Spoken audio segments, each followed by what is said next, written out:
اما بعد اعوذ باللہ من الشیطان الرجیم بسم اللہ الرحمن الرحیم۔ حمد و ثنا اللہ تبارک تعالیٰ کے لیے جو خالق کائنات بھی ہے اور مالک شخص جہات بھی ہے۔ اس کائنات کا ذرہ ذرہ،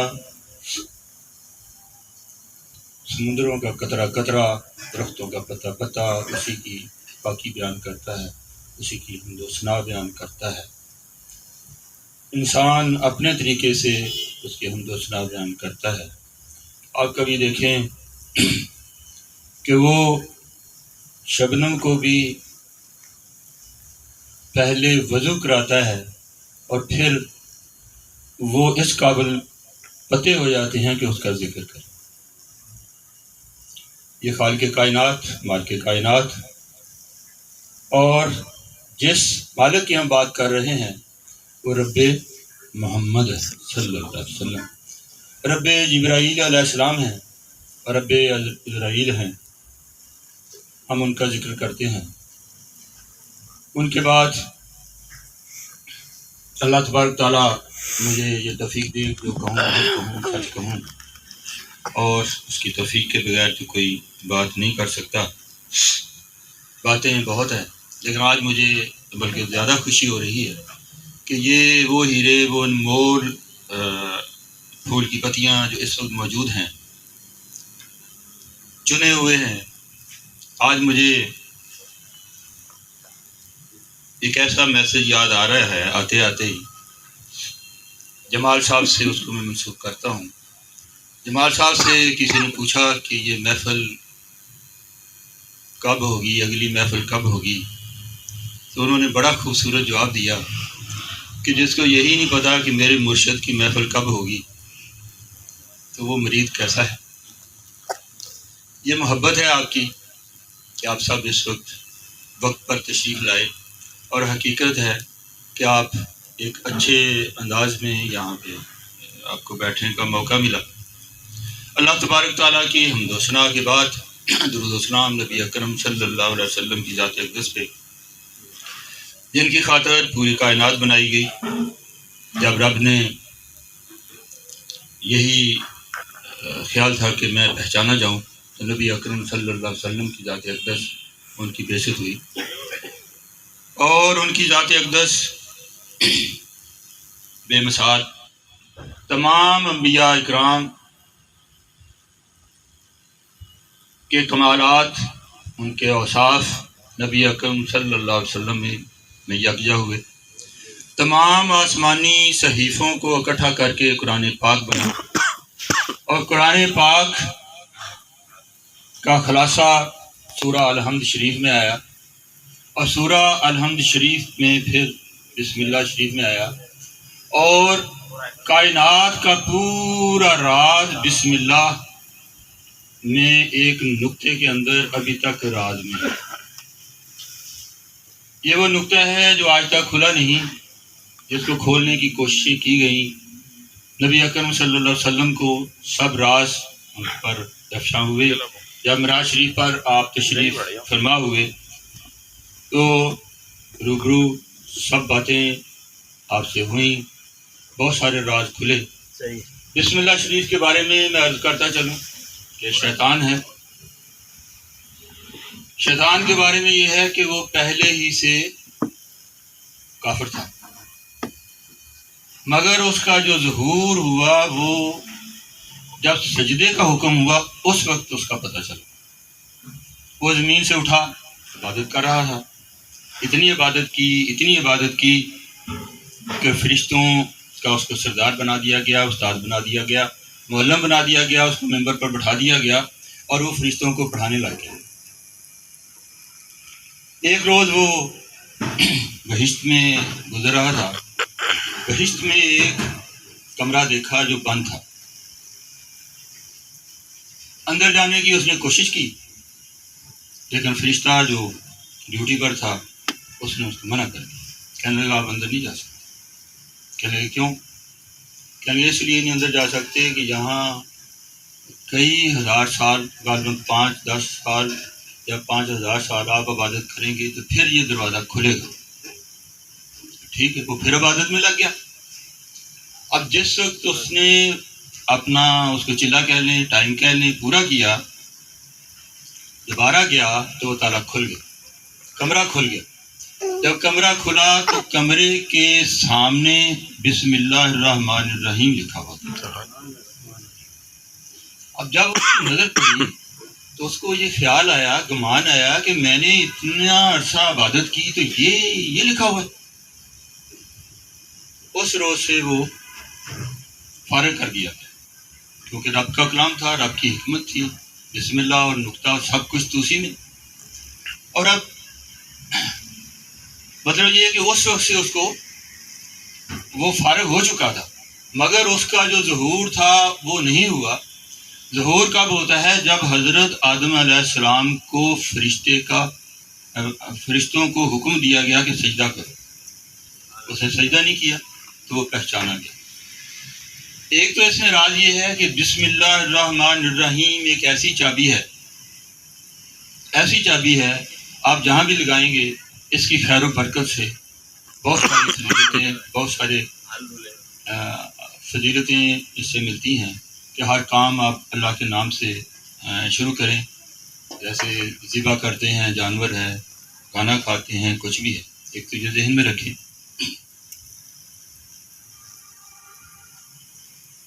آج باتیں خیر بہت ہیں اور مجھے مزہ بھی آ رہا ہے. مجھے یہ غرض نہیں ہے کہ لوگ کم ہیں، بلکہ یہ وہ ہیں جو سننے والے ہیں.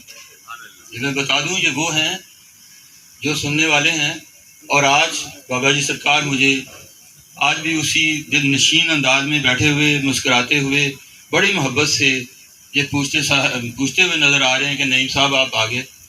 تو بڑے ہی محبت سے پھر شادی کا پوچھتے ہیں، بچوں کا پوچھتے ہیں، تو یہ بڑی بات ہے. سب سے پہلے نبی اکرم صلی اللہ علیہ وسلم کی ذات اقدس ختم نبوت کی مہر لگی، اور روز ازل سے ہی جب دین مکمل ہو گیا تو یہ ذمہ داری صحابہ کرام پہ آ گئی. صحابہ کرام کو بھی چنا گیا اور روز ازل سے ہی ان کو چن لیا گیا تھا، کیونکہ ان کے بعد یہ ذمہ داری امت پر آ گئی کہ یہ سلسلہ تبلیغ کا تا قیامت چلے گا. اور آج جو آپ یہاں تشریف فرما ہیں، مجھے خوشی ہے، آپ مبارکباد کے مستحق ہیں کہ یہ آپ سمجھیے انہی روحوں میں سے وہ روحیں ہیں جن کی ڈیوٹی لگی ہوئی ہے. یہ دین لکھنے پڑھنے سے نہیں بلکہ عمل کرنے سے پھیلا ہے. نبی اکرم صلی اللہ علیہ وسلم کی ذات اقدس چلتا پھرتا قرآن ہے. حضرت ام عائشہ صدیقہ رضی اللہ تعالیٰ عنہ فرماتی ہیں کہ قرآن ناطق ہے. ایک طرف الفاظ ہیں، دوسری طرف آپ کی ذات اقدس ہر کام مکمل ہوتا ہوا نظر آ رہا ہے. ایک سورت کی تشریح کے لیے پوری قرآن کی آیتیں نازل فرما دی رب کریم نے کہ یہ میرا محبوب ہے. اور محبوب کی شان کتنی شان ہے، ہماری آنکھیں بند ہیں، ہمیں کچھ سمجھ نہیں آتی. یہ ذمہ داری جس وقت صحابہ کرام کے اوپر آئی، صحابہ کرام نے مٹنے کی بازی لگائی، جان کی، مال کی، روحانی، جسمانی، انہوں نے اتنی قربانی دی. اب معاملہ یہ تھا کہ ایک تو وہ جس وقت نبی اکرم صلی اللہ علیہ وسلم کو دیکھتے تھے تو وہ جان قربان کرنے کے لیے تیار ہو جاتے تھے، کیونکہ وہ ایسا ایک آئینہ تھے کہ آپ سب کچھ ان پہ لٹاتے تھے. سے پہلے بھی میں نے محفل میں ذکر کیا تھا، حضرت یوسف علیہ السلام کا اور زلیخا کا ذکر میں نے کیا تھا کہ ان کا حسن بہت تھا، بہت خوبصورت تھے. کہ جس وقت زلیخا کو تانا دیا گیا کہ آپ ایک غلام پر عاشق ہو گئی، تو انہوں نے کہا ایسا نہیں.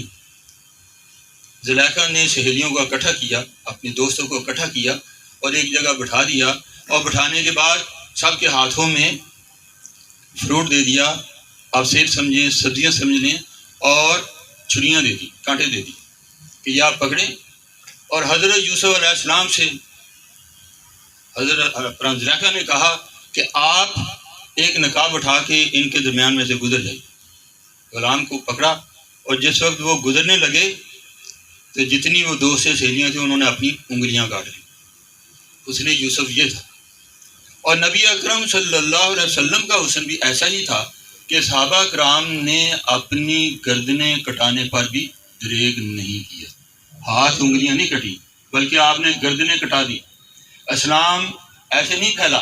اسلام آپ کبھی پھیلتا ہوا دیکھیں، جنگیں ہوئی، باپ اور بیٹا آمنے سامنے ہیں، اسلام کی خاطر آمنے سامنے ہیں، لیکن انہوں نے بھی اسلام کی خاطر تلوار چھوڑی نہیں. اسلام اس طرح پھیلا. اسی طرح آپ کے حسن پہ جو قربان ہوئے حضرت ابوبکر صدیق ہیں، حضرت عثمان غنی ہیں، اور حضرت بلال کا ذکر آتا ہے کہ ان کو بھی بہت اذیتیں دی گئیں، لیکن اس کے باوجود بھی انہوں نے لا الہ الا اللہ کہنے سے وہ پیچھے نہیں ہٹے. صحابہ کرام کی جماعت نبی اکرم صلی اللہ علیہ وسلم کے بعد تیار ہوئی، اور ان کے بعد یہ تذکرہ قیامت تک تبلیغ دین کا چلتا ہی رہے گا اور چل رہا ہے، یہ کبھی بند نہیں ہوگا. قاری اپنے انداز میں، ثنا خان اپنے انداز میں، علماء اپنے انداز میں، علماء اپنے خطاب سے، قاری اپنے جس وقت پڑھتے ہیں اس انداز سے، ثنا خان اپنے انداز سے تبلیغ کرتا ہے. مگر صوفیہ کرام کا ایک انداز بالکل منفرد، وہ دلوں سے تبلیغ فرماتے ہیں، دلوں سے دلوں کو روشن کرتے ہیں. اور سب سے مشکل کام یہ ہے، دلوں سے پڑھانا. بابا جی سرکار فرماتے ہیں کہ لکھن پڑھن کی ہے نہیں، کہیں سنی نہ جات. لکھن پڑھن کی ہے نہیں، کہیں سنی نہ جات، اپنے جیا سے جانیوں میرے جیا کی بات. دیکھنا ہے اور کرنا ہے. یہ میں بتا دوں، محفل میں تقریروں کا ہے ہی نہیں، ذکر ہی نہیں. یہ ہماری مجبوری ہے کہ ہم بولتے ہیں. ہم نے بھی یہ جتنے ابھی بیٹھے ہوئے ہیں، مجھے دیکھ کر اتنی خوشی ہو رہی ہے آپ کا بیٹھنے کا انداز. میں محفل جب بھری ہوئی ہوتی ہے میں نام نہیں لیتا، نہ ظہور صاحب کا لیتا ہوں، نہ ادھر کسی اکبر صاحب کا لیتا ہوں. میں ان لوگوں کے نام نہیں لیتا، ابھی تھوڑے ہیں اس وجہ سے میں نام دے رہا ہوں. آپ دیکھیے کس طرح بیٹھنے کا انداز دیکھا. آپ بیٹھنے کا انداز دیکھیے، بات ادب سے ہی سب کچھ ملا. اور اخلاص کے سودے ہیں یہ، یہاں مال کا عمل دخل ہے نہیں. بابا جی حضور اپنے جس وقت بڑے بابا جی کے پاس تشریف فرما ہے، سب سے غریب مریض تھے، سب سے غریب. دوسرے تو گھی کے گھڑے بھرے ہوئے لٹانے کے لیے، بہانے کے لیے تیار تھے، لیکن آپ کے پاس تو مال و زر نہیں تھا، لیکن اخلاص تھا، محبت تھی، عقیدت تھی. اور جس مرحلے سے ہمارے پیر و مرشد گزرے، اب میں کس طرح بیان کروں. حضرت ایوب علیہ السلام کا صبر کہہ دوں، جس طرح انہوں نے صبر کیا، جس طرح انہوں نے اپنے آپ کو پیش کیا اسلام کی خاطر، میں اس کو بیان ہی نہیں کر سکتا. تبلیغ دین کا کام یہ کس طرح پھیلایا جاتا ہے. صوفیہ کرام کا انداز اپنا مختلف ہے، مختلف انداز میں اسباق اپنے مریدین کو دیتے ہیں. جیسے وہ سبق دیتے ہیں کہ گر گونگے گر باورے گر کے رہیے داس، جے گر بھیجے نرگنو رکھیے نہ سرگ دی آس. اگر مرشد دوزخ کو بھیجے تو جنت کی آس مت رکھو. اب بڑی حکمت ہے. اب معاملات یہاں کچھ یوں ہیں کہ ان باتوں کو سمجھنے کے لیے بھی صلاحیت اللہ تعالیٰ جب تک نہ دے جس سمجھ میں نہیں آتی. سمجھانے والا بھی ہو، سمجھنے والا بھی ہو، پھر جا کر بات بنتی ہے. کچھ قسمت میں اس کا چراغ روشن ہونا لکھا ہوا ہو تو وہ چراغ جلتا ہے. میں سجادہ رنگین کن گر پیرے مغاں گوئے، آج میں کھل رہا ہوں. میں سجادہ رنگین کن گر پیرے مغاں گوئے کہ سالک بے خبر نہ بد راہو رسم منزل راہ. مجھے مزہ آ رہا ہے اس لیے کہ آپ جو بیٹھے ہوئے واقعی سننے والے ہیں. جب محفل میں دوسرے جنہوں نے بابا جی کو نہیں دیکھا، وہاں اس وقت میں ذرا تھوڑا سا اپنی زبان کو روکتا ہوں، میری مجبوری ہے، کیونکہ وہ بات اوپر سے گزر جاتی. اب گر گونگے گر باورے کہ آپ بالکل باادب ہو جائیں، اپنے آپ کو اپنے پیر و مرشد کے حوالے اس طرح کرو جیسے ایک مردہ غسل دینے والے کے حوالے اپنے آپ کو کر دیتا ہے۔ بڑی عجیب بات، اب یہ راز کیسے کھلے؟ بخاری شریف کی ایک حدیث ہے 1917 نمبر ہے اس کا، گوگل پہ سرچ کر کے دیکھ لیں۔ رمضان کے بارے میں، روزوں کے بارے میں ہے کہ جب تک سفید داڑھی پہ کھل نہ جائے اس وقت تک کھاتے پیتے رہو۔ جب تک سیاہ داڑھی سفید پہ کھل نہ جائے اس وقت تک کھاتے رہو۔ اب ایک صحابی نے ایک سیاہ دھاگا لیا، ایک سفید لیا، تکیے کے نیچے رکھ لیا۔ اب وہ رات دیکھتے رہے کہ کب یہ جو نا اپنا رنگ بدلیں گے۔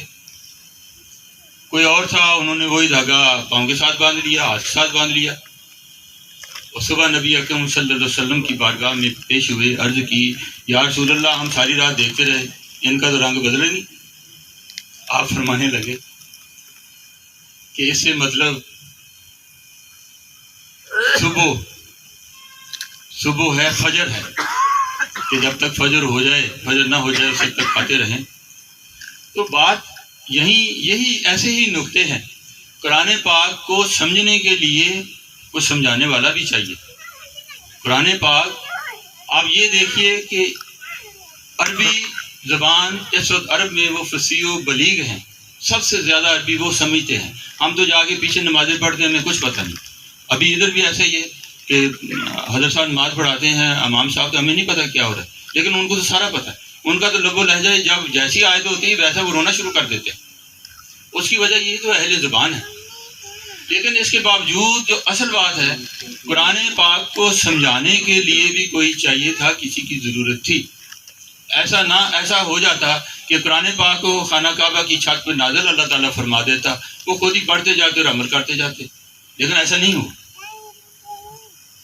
ہوا۔ نبی اکرم صلی اللہ علیہ وسلم کے قلب اطہر پر قرآن پاک نازل فرمایا، اور پھر جا کے عملی طور پر نبی اکرم صلی اللہ علیہ وسلم نے اس کو سارا ہر کام کر کے دکھا دیا کہ یہ یوں ہے۔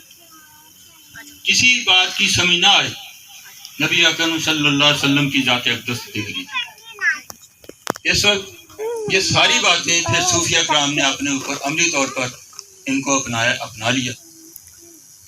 اب پھر گور گونگے پر ہی بات آتی ہے کہ آپ خاموش رہیں، بولے نہیں، جو مرشد کہے وہ کرتے جائیے۔ اب تشریح اس کی یوں ہو رہی ہے کہ جب تک آگ کو جلانے کا حکم نہیں ہوگا تو آگ نہیں جلائے گی۔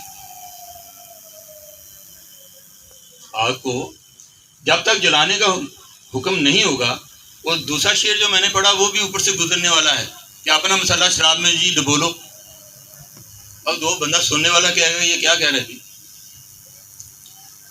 حضرت مقصد یہ ہے کہ مرشد جو ہے وہ رب کو دیکھنے کا آئینہ ہے۔ مرشد رب کو دیکھنے کا آئینہ ہے۔ اور گونگے کا مطلب ہی یہی ہے۔ اب حضرت ابراہیم علیہ السلام کا واقعہ آپ کے سامنے ہے۔ حضرت جبرائیل علیہ السلام حاضر ہوتے ہیں، جب آگ میں پھینکنے کے لیے تیاری ہو گئی تو حضرت جبرائیل حاضر ہوتے ہیں، عرض کرتے ہیں کہ میرے لیے کیا حکم ہے؟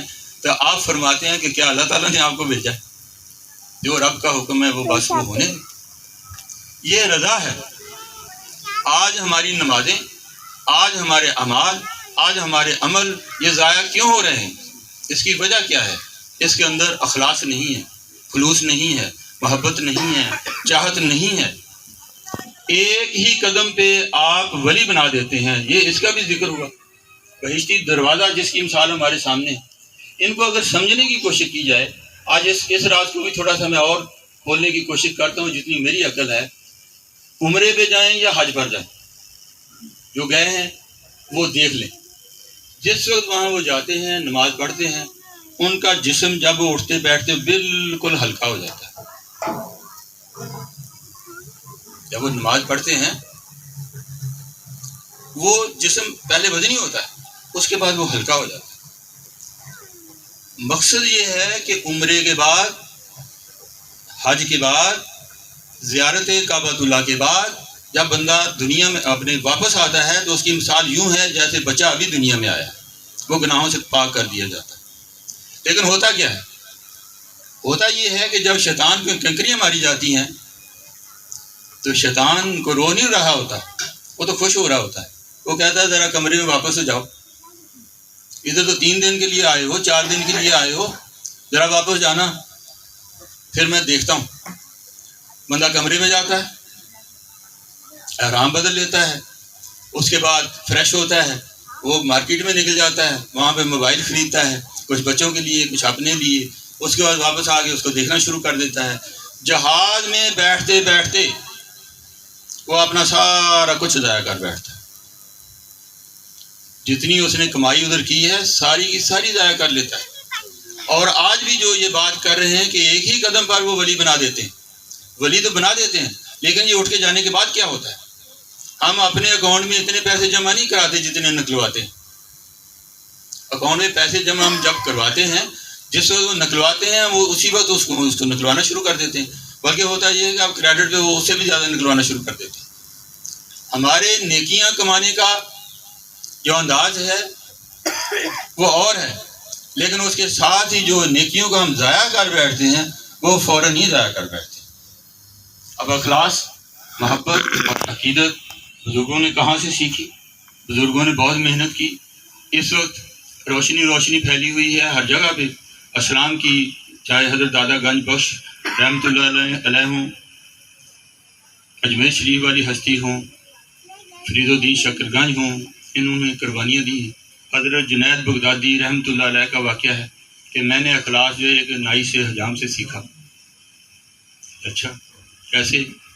ان کو کہنے لگے جی میں مدرسے میں مجھے داخل کرایا گیا، جب مدرسے میں پڑھنے جاتا تھا میرے بال بڑے ہو گئے اور میرے استاد کہنے لگے کہ آپ نے بال بنوا کے آنا۔ میں غریب بچہ تھا، میں بال نہیں کٹوا سکتا تھا۔ پھر چلا گیا، استاد نے پھر ڈانٹا، دوسرے دن، تیسرے دن، آخر چند روز کے بعد مجھے مدرسے سے نکال دیا۔ جب مدرسے سے نکال دیا، میرے پاس تو پیسے نہیں تھے، میں حجام کی دکان پہ گیا، باہر کھڑا تھا، پریشان تھا۔ حجام نے میری طرف دیکھا، کہنے لگا بچہ کیوں رو رہے؟ کہنے لگے جی میں نے بال بنوانے۔ کہتے اچھا آ جاؤ۔ کہتا میرے پاس تو مگر پیسے ہی نہیں ہے۔ کہنے لگے کوئی بات نہیں، میرے پاس تو پیسے ہی نہیں ہے۔ کہنے لگے اچھا آپ رب کی رضا کے لیے میرے بال کاٹ دیں، جب میرے پاس پیسے ہوں گے میں پیسے دے دوں۔ اب ایک بڑا آدمی بیٹھا ہوا جس کے پہلے سے کرسی پہ اس نے بٹھایا ہوا تھا، اس کو کہنے لگے جناب چودھری صاحب ایک سائڈ پہ ہو جائے۔ وہ کہنے لگے جی یہ کیسے ہو سکتا ہے، میں نے تو ابھی، کہنے لگے نہیں میں بچے کے بال پہلے کاٹوں۔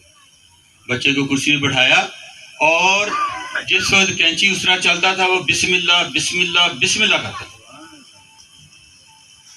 وہ بسم اللہ بسم اللہ بسم اللہ کرتا تھا۔ کہنے لگے میں نے اخلاص وہاں سے سیکھا کہ ہے کیا۔ وہ کہنے لگے جی میں نے تو پیسے دیے، میرے بال کیوں نہیں بناتے؟ کہنے لگے یہ رب کی رضا کے لیے آیا۔ اس بچے سے کہا کہ جب بھی آپ نے بال بنوانے ہو سیدھا میرے پاس آ جانا۔ یہ اخلاص کی مثالیں۔ اب کمی ہمارے اندر یہی ہے کہ ہم اپنے اعمال ضائع کر بیٹھتے۔ ولیوں نے جس طرح قربانیاں دیں، پھر گور گونگے پر ہی میں آ جاتا ہوں۔ اب مرشد مرید کو جب وہ حاضر ہو جاتا ہے تو مرید کو سیدھا جناب اپنے ہاتھوں میں ہاتھ پہلے لیے ہوتے ہیں، وہ حرم شریف کی طرف اپنے مرید کا رخ کر دیتے ہیں۔ اپنے مرید کا رخ حرم شریف کی طرف کر دیتے ہیں، کیونکہ مرشد رب کو دیکھنے کا آئینہ ہے۔ وہ یہ نہیں پھر کہتا دنیا میں کہ بھئی میری گاڑی کے ٹائر ہی چینج کروا دو، ایسا نہیں۔ جنہوں نے قربانیاں دی ہیں بہت بڑی بات ہے۔ اسی طرح یہ امت بڑی خوش قسمت، یہ مریدین تو اتنے خوش قسمت ہیں۔ کبھی امتیاز صاحب جب پڑھ رہے تھے مجھے بابا جی کی بات یاد آ گئی، اس میں با مسمہ کہ جیسا نام ویسا گن۔ تو میں نے کہا امتیاز صاحب کو اللہ تعالیٰ اپنا ہمارے پیر و مرشد کی نظر نے ان کو امتیاز کر دیا، وہ ایسا ہے، اکبر کو اکبر بنا دیا۔ ابھی میرے اپنے بیٹھے ہیں سنتے جائیں، ظہور کا ظہور ہو گیا ہے، کلام رسول کو کلام رسول بنا دیا ہے۔ اب ذرا غور تو کر کے دیکھیں، ہمارے یہ جو مہمان اس وقت تشریف فرما ہے ان کے بیٹھنے کا انداز، ان کا کھانے کا انداز بالکل منفرد ہے اور ایسا ہی ہے جیسا ہونا چاہیے، اور اسی سے اگر کوئی دوسرے آنے والے سیکھ نہیں رہے تو یہ ان کی مرضی ہے، وہ سیکھیں گے۔ یہ سفر ہمارا 1961 سے شروع ہوا بابا جی کا، 1961 سے تشریف فرما ہوئے، اور 61 کے بعد ابھی 2000 کے بعد 23 برس کا عرصہ گزر گیا، 23 برس کا عرصہ گزر چکا۔ یہ مرحلہ ہم نے دیکھا، اور میں اپنی آنکھوں سے جو چیز دیکھ رہا ہوں کہ ابھی 23 سال کے بعد وہ اثرات نظر آنا شروع ہوئے ہیں جو ہونے چاہیے۔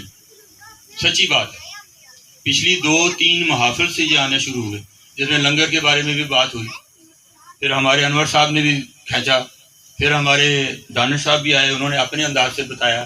میں چونکہ ذرا تھوڑا سا ہومیوپیتھی سے دلچسپی رکھتا ہوں، اس لیے بات تھوڑی سی نرمی کے ساتھ کر کے سمجھانے کی کوشش کرتا ہوں، گول مول کر کے۔ تو بات یہ ہے، اس کو سمجھنے کی کوشش کی جائے۔ جب تک ہم سمجھیں گے نہیں، دین کی سمجھ کیسے آئے گی؟ اس میں سمجھنے کی کچھ سمجھانے والا ہو، دو زانو ہو کے بیٹھے، پھر کھانے کا انداز۔ نبی اکرم صلی اللہ علیہ وسلم کی سنتیں جب ہم اٹھا کر پڑھتے ہیں بکس میں، ہمیں ہمارے بابا جی سامنے آ جاتے ہیں۔ ایسی کوئی سنت میں نے نہیں دیکھی جو یہاں ادا نہ ہو رہی ہو۔ آپ کا اٹھنے کا انداز ہو، آپ کا بیٹھنے کا انداز ہو۔ آپ ہماری محفل میں یہ دیکھیں کہ ثنا خانوں کو ہم کتنی عزت دیتے ہیں۔ ثنا خانوں کو جیسے نبی اکرم صلی اللہ علیہ وسلم نے عزت دی، سامنے بٹھایا، ممبر پہ بٹھایا، ہمارے ہاں بھی ثنا خان سامنے بیٹھتے۔ یہ آپ کو دوسری محافل میں کم ملیں گے۔ اللہ کے ولی کی نشانیاں کیا ہیں؟ سب سے پہلی بات یہ کہ یہ اللہ کے ذکر کی کنجیاں ہیں۔ جب بھی آپ ان کے پاس بیٹھیں گے آپ کو رب یاد آ جائے گا، آپ کو رب یاد آئے گا۔ اور پیر و مرشد جہاں بھی بیٹھے آپ دیکھ لیں وہ قبلہ رخ ہو کر بیٹھے۔ یہ 2-3 تو موٹی موٹی نشانیاں میں نے بتائیں، قبلہ رخ ہو کر بیٹھیں گے، کبھی ادھر ٹھوکیں گے نہیں۔ بابا جی ہمارے پیر و مرشد کا جو انداز تھا اتنا منفرد، اتنا دلکش تھا کہ جس وقت بھی، ابھی ظہور صاحب بھی میرے پاس ہیں، وہاں سعودیہ میں بھی ہم نے دیکھا، یہاں بھی میں نے یہاں بھی دیکھا کہ جس وقت اٹھنے کا، بیٹھنے کا، کہیں جانے کا، کوئی کام کرنے کا انداز ہوتا تھا تو کوئی جس کو شور یا ہلکا سے بھی شور کے بعد شرابہ کا لفظ بڑا ہے کہ ہلکا سی بھی کوئی سرسراہٹ کہہ لیں، پتہ ہی نہیں چلتا تھا۔ ادھر اپنے کمرے سے اٹھے، دوسرے کمرے میں تشریف لے گئے، وضو بنا کے آ گئے، یا چپ کر کے ادھر چلے گئے، واپس آ گئے، آپ کپڑے پہن رہے ہیں، آپ بیٹھ رہے ہیں، اٹھ رہے ہیں۔ ایسا انداز تھا، ایسا دلکش انداز تھا کہ وہ آج تک ہمیں کہیں نظر ہی نہیں آتا۔ انہوں نے اپنی ذات کو گم کیا ہوا ہوتا ہے۔ جس وقت اپنی ذات کو گم کیا ہوتا ہے تو اس کے بعد پھر مریدین پر اس کے اثرات ہوتے ہیں۔ صحبت کے اثرات بڑا اثر رکھتے ہیں، کیونکہ صحابہ کرام کو جس وقت منتخب کیا گیا نبی اکرم صلی اللہ علیہ وسلم کی صحبت کے لیے کہ یہ ان کے ساتھ ہوں گے اور یہ ایسی ٹیم بنے گی کہ رہتی دنیا تک، قیامت تک یہ اسلام کو پھیلائیں گے۔ اور آج الحمدللہ آپ بیٹھے ہوئے ہیں، دیکھ کے بڑی خوشی ہوتی ہے، کیونکہ جب تک بیٹھنا اٹھنا ہی بندے کو نہ آئے وہ کچھ نہیں سیکھ سکتا۔ اٹھنا بیٹھنا نہ جس نے سیکھا، جس نے ادب نہیں سیکھا، سب سے پہلا کام ادب کا۔ اسی طرح نبی اکرم صلی اللہ علیہ وسلم کو جس وقت آپ کا درود ہم پیش کرتے ہیں، ایک روایت ہے غالباً حضرت عبد الرحمن ابن عوف سے، شاید میں نام بھول رہا ہوں، بہرحال ایک روایت ایسی ہے کہ آپ اتنے لمبے سجدے میں چلے گئے، اتنے لمبے سجدے میں چلے گئے کہ وہ صحابی پریشان ہو گئے کہ خدا نخواستہ شاید کوئی وقت آ گیا ہے۔ جس وقت آپ نے سجدے سے سر اٹھایا، صحابی نے عرض کی یا رسول اللہ صلی اللہ علیہ وسلم آج کیا ہو گیا؟ آپ فرماتے ہیں کہ آج جبرائیل علیہ السلام میرے پاس آئے ہوئے تھے، اور جبرائیل علیہ السلام کہہ رہے تھے کہ رب نے اسلام کہا ہے اور ساتھ ہی آپ کی امت کے لیے یہ تحفہ کیا ہے کہ جو آپ کا امتی آپ پر درود بھیجے گا میں اس کے ساتھ درود بھیجوں گا۔ جو آپ پر سلام کہے گا میں اس پر سلام کروں. اب مجھے بتائیے، درود و سلام یہ کائنات ابھی وجود میں آئی ہی نہیں تھی تو درود و سلام تو اللہ تعالیٰ اس وقت بھی پڑھ. اور جس وقت آپ درود و سلام پڑھیں گے، درود شریف پڑھیں گے، تو آپ فرشتوں کے ساتھ آپ اللہ تعالیٰ کی جہاں وہ حمد و ثنا بیان کر رہے ہیں، جہاں فرشتے درود پڑھ رہے ہیں، تو آپ بھی ان کے ساتھ شامل ہو جاتے ہیں. اور وہ ذات اقدس جہاں پہ صبح سے شام فرشتے جب حاضر ہوتے ہیں اور ان کی باری قیامت تک نہیں آئے گی، ذرا اس مقام کا اندازہ تو کریں کہ وہ مقام کیسا ہوگا، ان کی شان کیسے ہوگی. ان کی شان لفظوں میں بیان نہیں ہو سکتی. اور جنہوں نے اس شان کو پہچاننے کی کوشش کی یا جن کی سمجھ میں آ گئی، وہ بالکل خاموش ہو کر بیٹھ گئے کہ کہیں بے ادبی نہ ہو جائے، کہیں ایسا نہ ہو آنے جانے والے کسی کی توہین نہ ہو جائے. اور یقین کریں میں خود بڑا خوف زدہ ہوتا ہوں کہ کسی کو کوئی بات کہہ دوں تو ایسا نہ ہو کہ یہ اس سے ناراضگی کا اظہار ہو جائے، کیونکہ میرے لیے اس وقت سارے پیر ہی بیٹھے. یہ میرے پیر بھائی جو ہیں میرے لیے پیر ہے. پیر بھائی کو دیکھنا پیر کو دیکھنا. یہ بہت ساری باتیں ابھی میں نے ان کو پردہ ہٹا دیا ہے کہ وہ پیر بھائی کو دیکھنا پیر ہی کو دیکھنا ہے. اور میں ابھی اپنے پیر بھائیوں کے ساتھ اور سب کو پیر سمجھ کے بیٹھا، سب کو دیکھتا ہوں. اور ادب و آداب کی حد تو یہ ہے کہ ایک ولی نے اپنے مرید سے کہا کہ آپ جاؤ فلاں جگہ، میرا دوست ہے، ایک ولی ہے، اس کی محفل میں ذرا جاؤ. جس وقت وہ جاتا ہے جا کے دیکھتا ہے کہ وہاں رش لگا ہوا ہے، رش میں اندر جگہ نہیں بنتی نہیں ہے. وہ خاموشی سے پیچھے جہاں جوتے پڑے ہوتے جوتوں پہ بیٹھ جاتا ہے. پھر جب واپس جاتا ہے تو وہ پوچھتے کہ کیا دیکھا ہوئی. اب مرید بڑا خوش تھا کہ جب میں کہوں جی میں آپ کے دوست کے پاس گیا تھا، جب مجھے حضرت صاحب جگہ نہیں ملی، میں تو پیچھے ہی بیٹھ گیا تھا جوتوں پہ، تو حضرت صاحب تو بہت خوش ہوں کہ میرا مرید کتنا مخلص ہے. وہ جس وقت جا کر اس نے یہ واقعہ بتایا تو حضرت صاحب نے اس کو ڈانٹا کہ بدبخت ایسا تو نہیں کسی ولی کے جوتے پہ تم بیٹھ گئے، تم کہاں بیٹھ گئے، تمہیں پتہ نہیں یہ مقام کیسا ہے. ولیوں کی شان یہ ہے، ولیوں نے ان دلوں کو روشن کیا اور یہ روشنی پھیلتی رہے گی الحمدللہ. اللہ تبارک تعالیٰ آپ کو خوش رکھے. آخر میں پتہ نہیں مجھے موقع ملے نہ ملے، آج میں نے کچھ باتیں ذرا کھل کر ہی کہہ دی ہیں، تو آپ میرے لیے بھی دعا کریں. اور دعا کا بھی ایک خاص انداز ہوتا ہے کہ دعا مانگنے کے بھی طریقے ہیں. بعض اوقات انسان ایسا کچھ مانگ بیٹھتا ہے جس کی اسے سمجھ نہیں آتی. وہ مانگ تو لیتا ہے لیکن اس کی رضا نہیں مانگتا، رب کی رضا نہیں مانگتا. ایک بندہ دعا مانگ رہا تھا، اس کو ایسا ہوا، روایتیں ہوتی ہیں کہ جیسے فرشتہ نمودار ہوا، وہ رب کے پاس جانے ہی والا ہے، تو وہ فرشتے سے کہنے لگا، وہ ابھی دعا مانگ رہا تھا مجھے یہ دے دو وہ دے دو، چھوٹی گاڑی ہے بڑی دے دو، چھوٹا گھر ہے بڑا دے دو، بیٹیاں ہیں تو بیٹا دے دو، لگا ہوا تھا. جب دیکھا فرشتے کو تو کہنے لگا کہ آپ رب کے پاس جا رہے ہیں تو میری یہ باتیں رب کو ذرا بتا دینا. وہ فرشتہ جلدی سے جانے لگا، کہنے لگا میری بات کیوں نہیں سنتے. وہ فرشتہ کہنے لگا مجھے سب سمجھ آ گئی ہے، میں رب سے کہہ دوں گا کہ اپنے علاوہ سب کچھ اس کو دے دو. میں بتا دوں گا رب کو کہ آپ کا بندہ کہہ رہا ہے کہ اپنے علاوہ جو کچھ بھی ہے سب کچھ اس کو دے دو. اب مانگنا، ہمارے پیر و مرشد فرماتے تھے کہ میرے پاس کوئی مانگنے ہی نہیں آتا. یہ ہماری سمجھ میں باتیں اس وقت بھی نہیں آئی، کوئی کمی نہیں تھی. ہمارے پاس یہ کہ ہمارا کاروبار نہیں چلتا، ہمارا فلاں کام نہیں ہوتا، نہ تو ہمیں آخرت کی فکر ہوتی ہے، نہ ایمان کی فکر ہوتی ہے، نہ استقامت کی فکر ہوتی ہے. اس لیے اللہ تبارک تعالیٰ ہمیں استقامت دے، ایمان دے، یقین کامل عطا فرما دے اور آپ کی حاضری کو قبول فرمائے.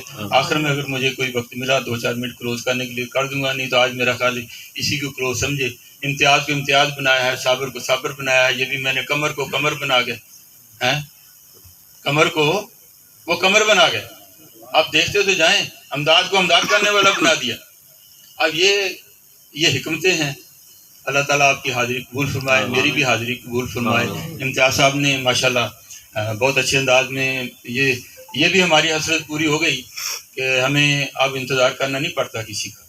ہمارے پاس تو اپنے ماشاءاللہ جنہوں نے تیار ہونا تھا. یہ دو ایک باتیں میں اور کہہ دیتا ہوں کہ ہمارے پاس یہ انداز بچے آئے ہیں، برا نہ منائے میری بات کا، کیونکہ جو شناخواں پڑھتے ہیں ان کی بھی ایک خاص تربیت بابا جی نے کی ہے. یہ بھی ایک بات ذرا غور کر لیں، ابھی بیٹھے ہوئے ہیں یہ بھی، ان کی بھی تربیت کی ہے کہ موقع ملے تو آپ پڑھ لیں، نہیں ملے تو آپ ہٹ جائیں. پچھلی بار وہ عرفان دانش صاحب تھے، امتیاز صاحب نے فرمایا، مجھے بڑی خوشی ہوتی ہے، امتیاز صاحب نے فرمایا جی آپ کے پاس 10-12 منٹ ہے، تو انہوں نے 10-12 منٹ ہی بات کی. الامر فوق الادب، یہ ادب جو ہے اس کو فوقیت ہے. آپ جو بات کہی جائے، چلنا ہے چل پڑو، رکنا ہے رک جاؤ. اور شناخت خانوں کا ایک اور میں گزارش کر دوں کہ ان کا ہدیہ ذرا بڑھانے کی کوشش کریں. وہی میں جب قریب بیٹھ کے دیکھتا ہوں وہی 10-10 روپے آتے ہیں. یہ میں نے بات کرنی تھی. اب ایسی باتیں چھوٹی چھوٹی میں نے کھول دینی ہے، ذرا تھوڑا سا ان کا بھی خیال رکھا کریں. اور یہ اس لیے نہیں آتے کہ آپ کے ہی پیسوں سے چلتے ہیں، لیکن یہ ہے کہ یہ بھی آخر آتے ہیں، یہ ان کا حصہ ہے. ہم تو ثنا کرتے ہیں. اللہ تبارک تعالیٰ آپ کی حاضری. السلام علیکم.